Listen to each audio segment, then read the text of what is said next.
미셔널 라이프 시리즈 두 번째 시간, 우리에게 주신 하나님의 말씀은 출애굽기 6장 1절에서 8절까지 말씀입니다. 구약 성경은 88면입니다.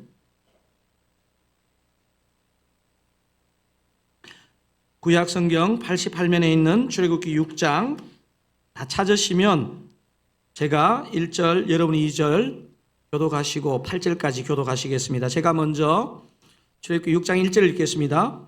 여호와께서 모세에게 이르시되 이제 내가 바로에게 하는 일을 내가 보리라. 강한 손으로 말미암아 바로가 그들을 보내리라. 강한 손으로 말미암아 바로가 그들을 그의 땅에서 쫓아내리라.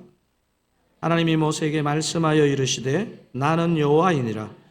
내가 아브라함과 이삭과 야곱에게 전능의 하나님으로 나타났으나 나의 이름을 여호와로는 그들에게 알리지 아니하였고 가나안 땅 곧 그들이 거류하는 땅을 그들에게 주기로 그들과 언약하였더니 이제 애굽 사람이 종으로 삼은 이스라엘 자손의 신음소리를 내가 듣고 나의 언약을 기억하노라. 그러므로 이스라엘 자손에게 말하기를 나는 여호와라. 내가 애굽 사람의 무거운 짐 밑에서 너희를 빼내며 그들의 노역에서 너희를 건지며 편팔과 여러 큰 심판들로서 너희를 속량하여 너희를 내 백성으로 삼고 나는 너희의 하나님이 되리니 나는 애굽 사람의 무거운 짐 밑에서 너희를 빼낸 너희의 하나님 여호와인 줄 너희가 알지라. 내가 아브라함과 이삭과 야곱에게 주기로 맹세한 땅으로 너희를 인도하고 그 땅을 너희에게 주어 기업을 살게 하리라. 나는 여호와라 하셨다 하라. 아멘. 제가 대사 한마디를 들려드릴 테니까 혹시 어떤 영화나 드라마에 나온 대사인지를 한번 맞춰보세요. 나를 추앙해요. 성경만 읽으셔가지고 드라마를 안 보시는 거죠. 너무 짧아서 못 들으셨나요? 한 번 더 읽어볼까요? 나를 추앙해요. 우리 일부는 그래도 드라마를 보시던데 이분은 오직 성경만 보는 것 같습니다.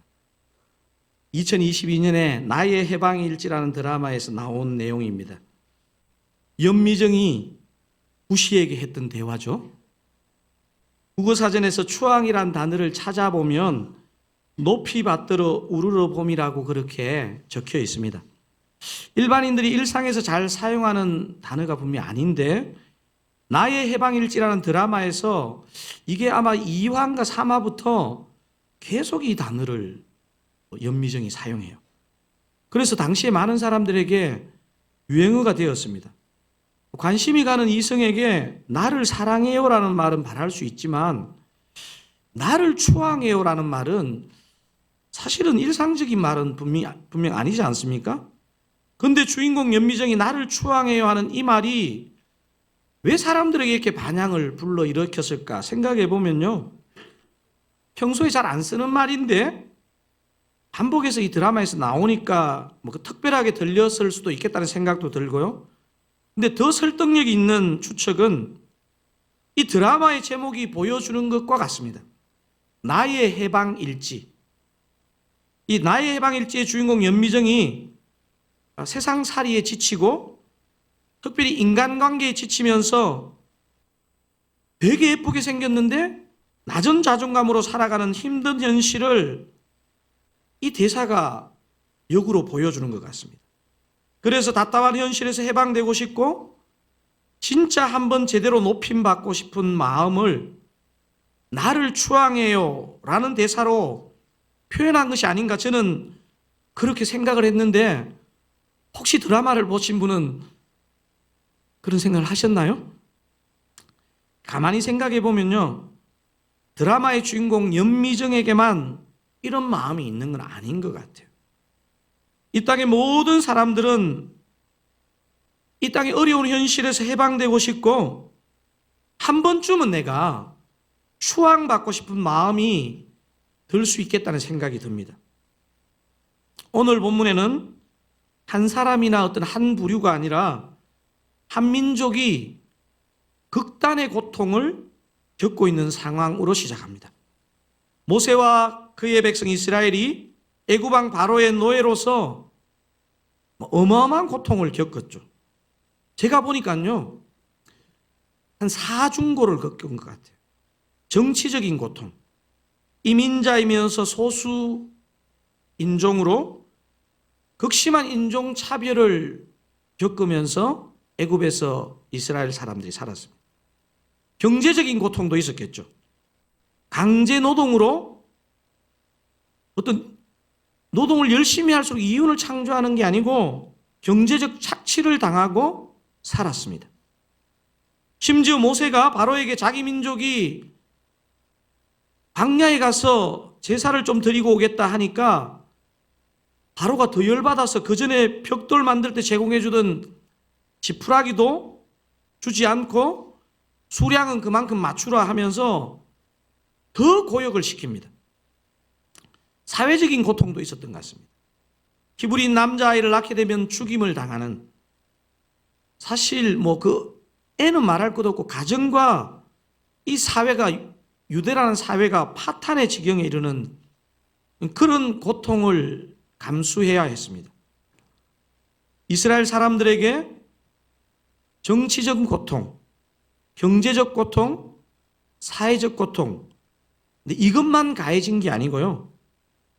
이스라엘 백성은 하나님의 백성이거든요. 하나님을 예배할 수 없는 영적인 고통 가운데 또 지금 살고 있는 것입니다. 자, 오늘 본문의 다음 절인 9절을 읽어보시면요, 이런 사중고를 겪고 있는 현실이라 오늘 본문에서 들려준 여호와의 말씀을 모세가 이스라엘 사람들에게 하는데 잘못하면 맞아 죽을 지경입니다. 여러분 9절 한번, 오늘 본문의 다음 절이거든요. 한번 읽어보겠습니다. 모세가 이와 같이 이스라엘 자손에게 전하나 그들이 마음의 상함과 가혹한 노역으로 말미암아 모세의 말을 듣지 아니하였더라. 제가 이번 주에 이 본문을 이제 묵상하면서 이 6장 9절의 고백은요, 사실 이 땅을 사는 2024년 우리 성도님들의 현실이기도 하다는 생각이 듭니다. 심지어 믿음으로 살려고 할수록 이 땅에 고통과 두려움이 가정되는 경우가 많이 있습니다. 진짜 그렇습니다. 별로 믿음 없이 살 때는 세상 사는 것이 그렇게 힘든 줄 몰랐는데 진짜 제대로 믿음으로 살아보려고 하면요, 세상이 나를 누르는 이 압박이 장난이 아니라는 것을 우리는 경험하게 됩니다. 만약 여러분이 이번 한 주 세상 속에서 너무 큰 압박 가운데 사셨다면요, 여러분이 이제 진짜 믿음의 세계로 들어왔다고도 볼 수 있습니다. 사랑하는 사랑가족 여러분, 다른 사람은 몰라도 모세는 정말 하나님의 부르심과 말씀에 순종하여 여기까지 온 것 아닙니까? 제가 몇 주 전 주일 예배에서 말씀드린 것처럼 믿음으로 살아도 모세에게도, 그 하나님의 사람 모세에게도 이 땅은 독이 있고 결핍이 있고 고통이 있다는 사실입니다. 오늘 본문의 배경을 통해서 말씀드리자면 믿음으로 살수록 세상이 주는 고통이 더해질 수 있다는 사실입니다. 목사도요, 어려운 시간을 너무 오래 보는 성도들을 보면요, 할 말이 없습니다. 사실. 이 상황과 환경이 기도 가운데 금방 반전되면 좋겠는데 상황은 아무런 변화가 없이 흘러가는 것 같을 때가 있습니다. 오늘 본문의 시작이 우리에게 주는 중요한 메시지가 뭘까요? 이때 하나님의 말씀이 필요하다는 거죠. 하나님의 말씀이 들려질 때 살아난다는 사실입니다. 여러분, 출애굽기 6장 1절을 제가 한번 다시 읽어보겠습니다. 여호와께서 모세에게 이르시되 이제 내가 바로에게 하는 일을 내가 보리라. 강한 손으로 말미암아 바로가 그들을 보내리라. 강한 손으로 말미암아 바로가 그들을 그의 땅에서 쫓아내리라. 여러분 한번 생각해 보시면요, 특별히 이번 한 주간이 좀 많이 힘드신 가운데 오늘 예배에 오셨다면요, 한 주가 아무리 힘들었어도요, 오늘 이 출애굽기 6장 1절에 말씀하시는 것처럼 여호와의 음성이 들리면요, 살아나는 것입니다. 바로가 이스라엘을 보내는 것은 여호와의 강한 손 때문이라는 것을 두 번이나 반복해서 말하죠.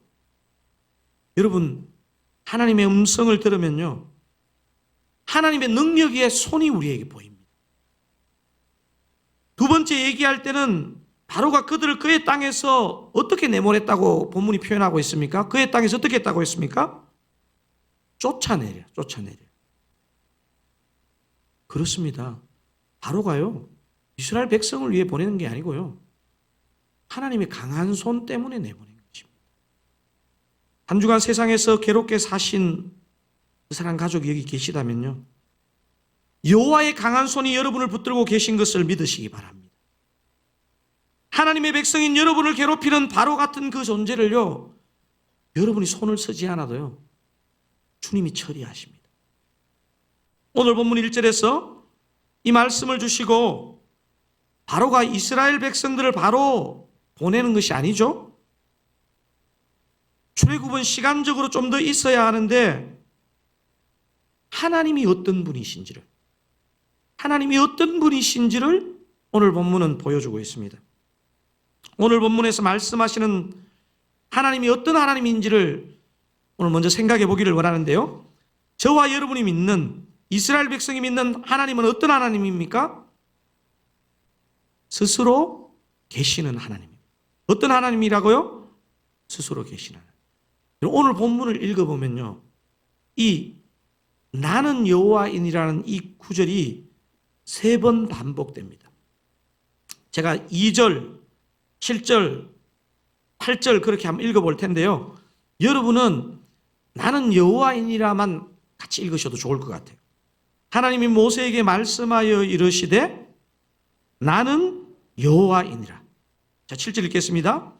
너희를 내 백성으로 삼고 나는 너희의 하나님이 되리니 나는 애굽 사람의 무거운 짐 밑에서 너희를 빼낸 너희의 하나님 여호와인 줄 너희가 알지라. 8절 읽겠습니다. 내가 아브라함과 이삭과 야곱에게 주기로 맹세한 땅으로 너희를 인도하고 그 땅을 너희에게 주어 기업을 삼게 하리라. 그 다음 같이 읽어볼까요? 나는 여호와라 하셨다 하라. 3번 반복된 표현이 뭡니까? 나는 여호와이니라. 내가 여호와다.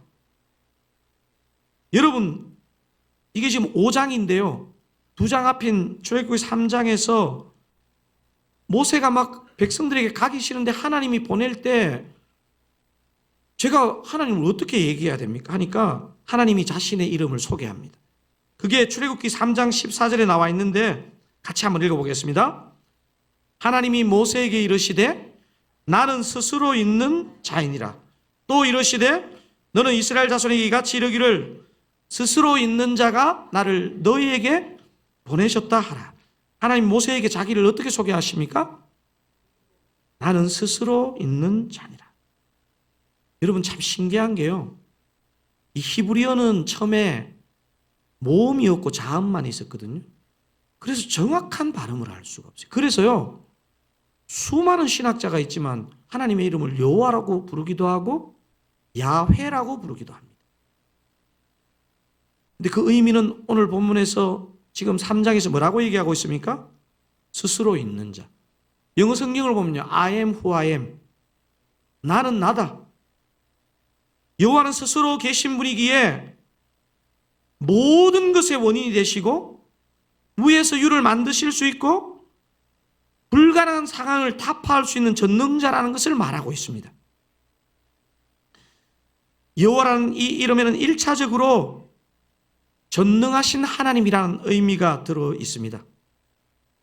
그런데 여러분, 이렇게 고통받고 있는데 하나님 그냥 전능하신 하나님 이러고 끝나면요, 화가 더 날 수도 있습니다. 우리와 동떨어져 있는 초월자가 우리에게 왜 필요합니까? 근데 오늘 본문은요, 이 여호와 야훼 스스로 계신 하나님, 초월자로 계신 이 하나님이요, 약속을 지키시는, 약속을 기억하는 여호와 하나님이신 것을 말하고 있습니다. 그래서 우리가 믿는 하나님은 두 번째 어떤 하나님입니까? 약속을 지키시는 하나님, 약속을 기억하는 하나님. 여러분, 이 지점이 되게 중요한 것 같아요. 스스로 계신 전능하신 분이 나와 관계없는 분이 아니고 나와 깊은 인격적인 관계를 가지고 오래전에 하셨던 약속을 잊지 않고 지킨다는 말씀입니다. 여러분, 오늘 본문 5절과 8절에 하나님이 이 진심을 당신의 입으로 고백하고 있습니다. 제가 먼저 5절을 한번 읽어보겠습니다. 이제 애굽 사람이 종으로 삼은 이스라엘 자손의 신음소리를 내가 듣고, 그 다음 같이 한번 읽어볼까요? 나의 언약을 기억하노라. 8절도 한번 읽어보겠습니다. 내가 아브라함과 이삭과 야곱에게 주기로 맹세한 땅으로 너희를 인도하고 그 땅을 너희에게 주어 기업을 삼게 하리라. 나는 여호와라 하셨다 하라. 맹세했다는 거잖아요. 맹세. 사랑하는 사랑가족 여러분, 저와 여러분이 믿는 오늘 이 예배를 드리는 여호와 하나님은요, 전능하실 뿐만 아니고 신실하게 약속을 지키시는 하나님이신 줄 믿으시기 바랍니다. 여러분, 인간관계에서도요, 약속을 잘 지키는 사람하고는 오래가고 끝까지 갑니다. 자, 근데 오늘 우리가 가장 주목해서 보아야 될 부분은 세 번째 하나님의 성품입니다. 여러분, 첫 번째 성품이 뭐였습니까? 스스로 계시는 하나님. 두 번째요, 약속을 지키시는 하나님. 우리가 오늘 진짜 집중해서 바라봐야 될 하나님은 이 하나님입니다. 뭡니까? 구원하시는 하나님입니다. 여러분, 오늘 8절의 성경을 읽었는데요, 8절의 성경 구절 중에서 제일 중요한 단어 중에 하나가 속량이라는 단어입니다. 속량. 구원하다, 구속하다, 속량하다는 비슷한 뜻을 가진 단어이고요. 영어 단어로는 redeem입니다. redeem. 이게 라틴어에서 왔는데요, 어떤 물건이나 사람을 되사는 것, 되찾아오는 것을 의미합니다. 여러분, 속량에 해당되는 히브리어 동사는 가알이라는 동사이고요, 속량해주는 그 사람은 여러분도 아마 다 아시는 단어일 거예요. 고엘. 들어보셨죠? 우리말로 억지로 번역하면 가족 보호자, 친족 보호자, 이 정도로 번역할 수 있겠습니다. 룻기를 공부할 때 아마 이 고엘이라는 부분을 조금 들어보셨을 텐데요, 구약 성경 전체를 보니까요, 이 가족을 보호하고 친족을 보호하는 이 고엘이 이 율법에 나타나 있는 명령이 크게 세 가지가 있는데요, 첫 번째는 이겁니다. 가족이나 친족을 죽인 살인자를 그냥 방관하지 않고 법정에 세우는 역할을 합니다.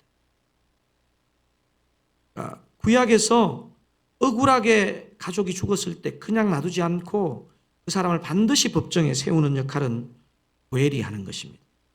두 번째 고엘의 역할은요, 이런저런 사정으로 빚으로 땅을 잃었거나 어떤 사람의 노예가 된 그 가족의, 친족의 빚을 대신 갚아주고 가족을 찾아오는 역할이 두 번째 고엘의 역할입니다.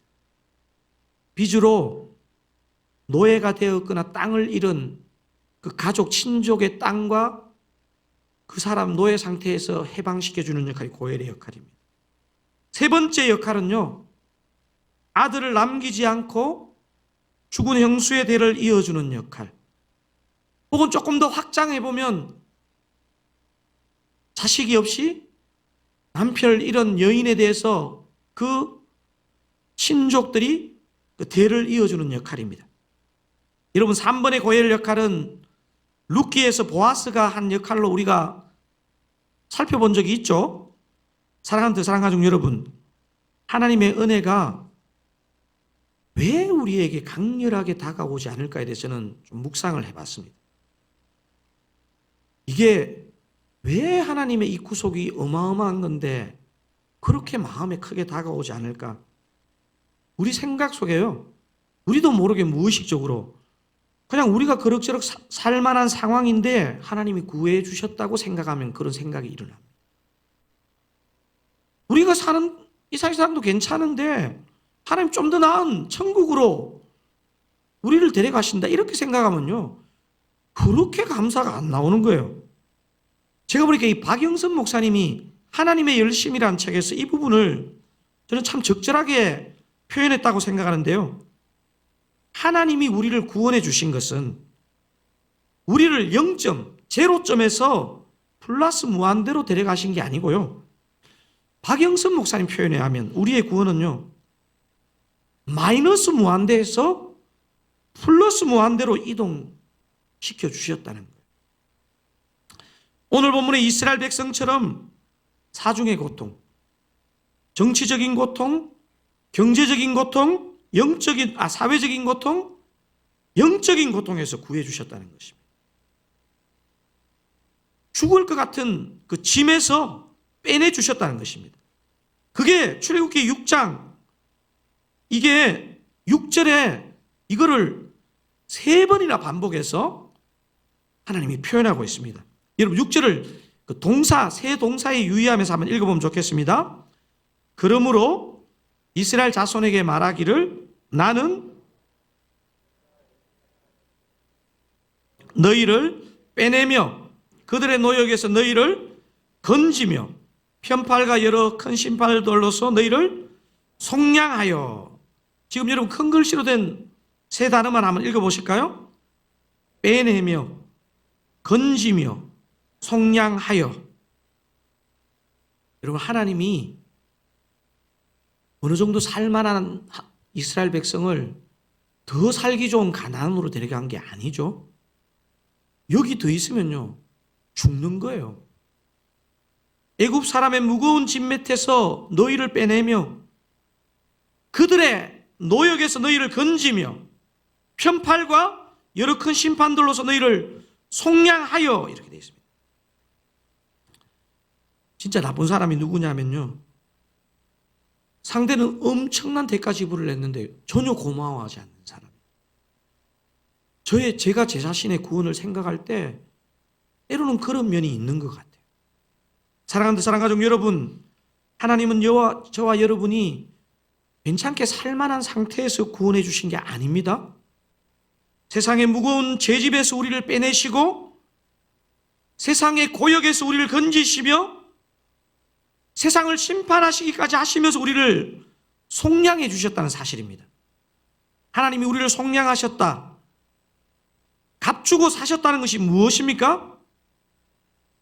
당신의 아들을 십자가에 내어주시는 희생을 하시고 저와 여러분을 구원하신 것입니다.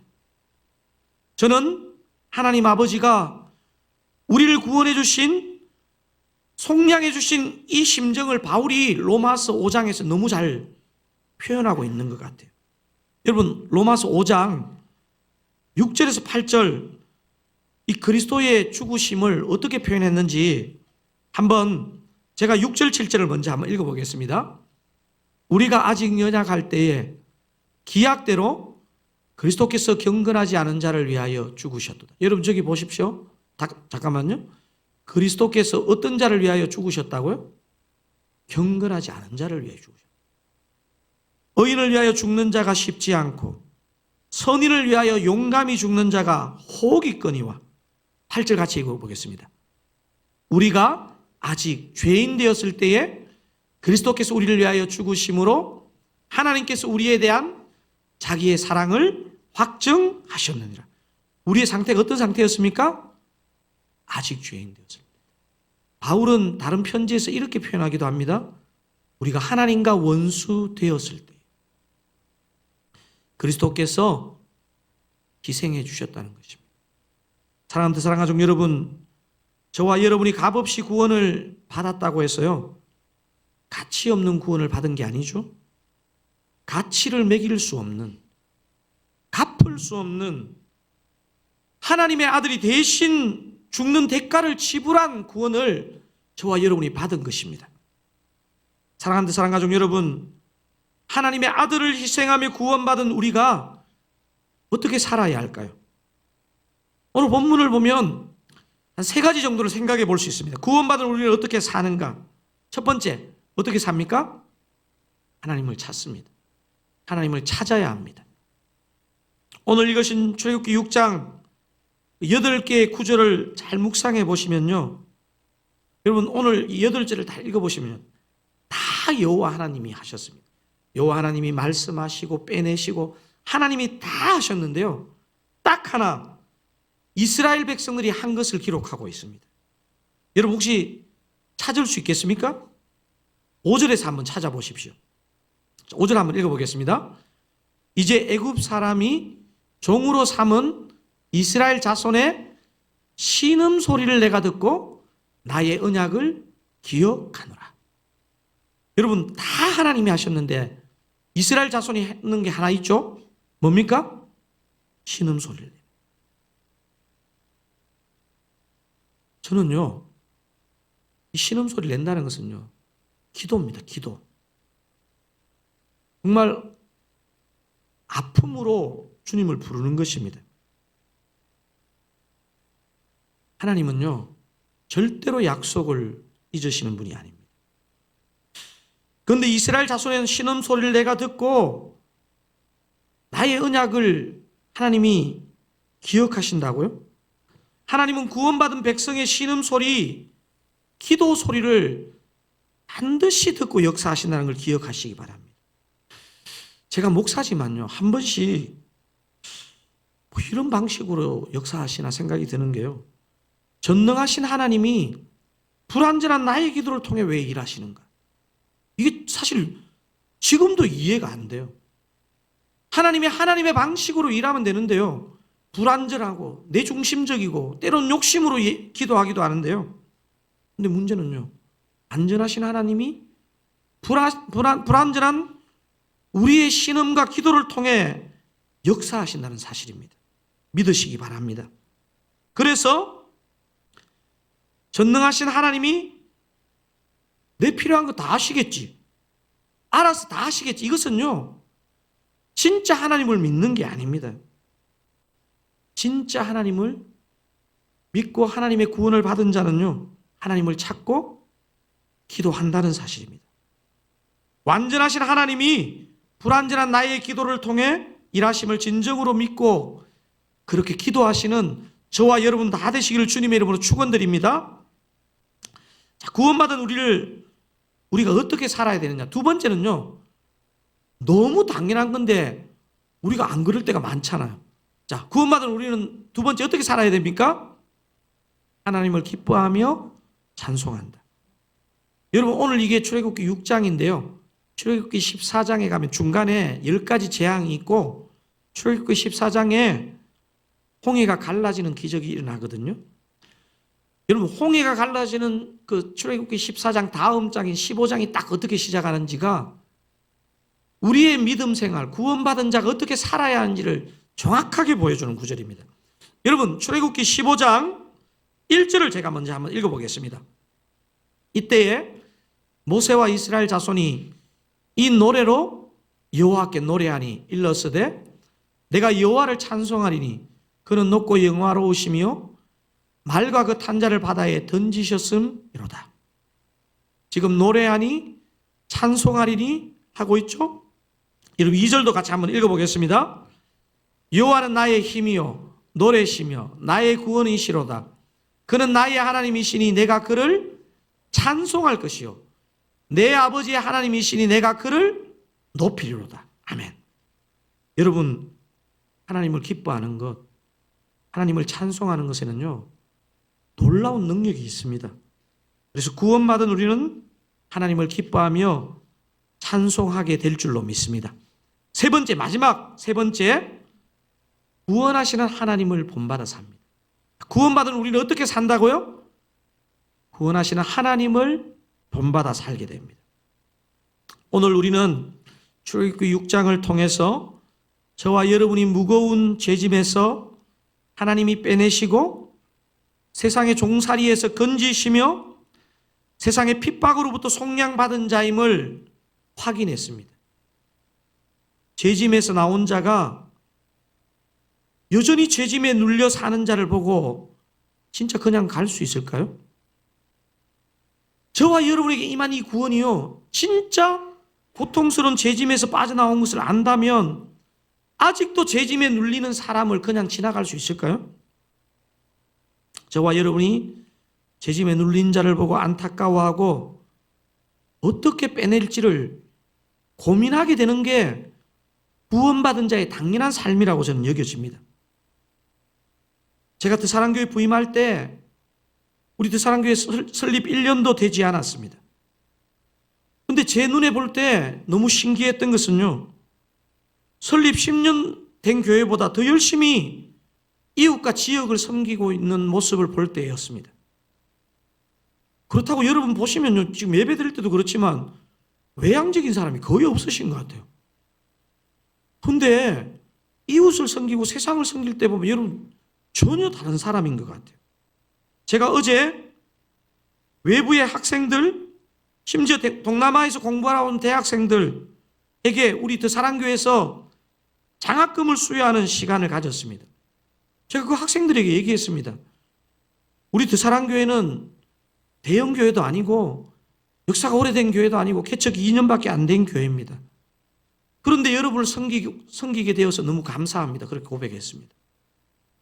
여러분, 바로 이게 구원받은 백성의 구원받은 삶인 줄로 저는 믿습니다.